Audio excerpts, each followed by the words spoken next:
یہ بہت بڑا دھماکہ تھا۔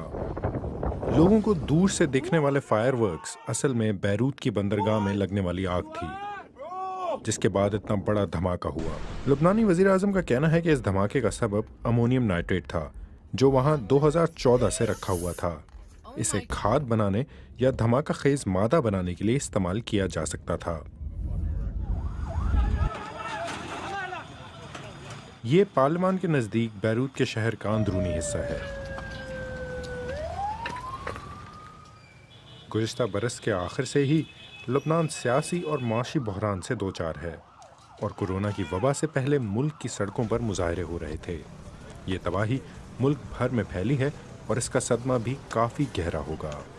خدشہ یہ ہے کہ یہ سانحہ لبنانی لوگوں کو مزید مایوسی کا شکار کرے گا۔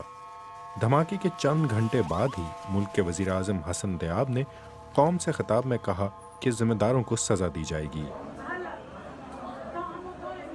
بیروت کے ہسپتال، جو پہلے ہی کووڈ-19 کی وجہ سے دباؤ میں تھے، اب سینکڑوں زخمیوں کے علاج میں مصروف ہو گئے ہیں۔ لبنان کو عالمی امداد ملے گی، لیکن لبنان کے دولت مند اشرافیہ میں بدعنوانی اور نااہلی کے سبب لبنان کے اپنے دوست ممالک بھی مدد کرنے سے ہچکچا رہے تھے۔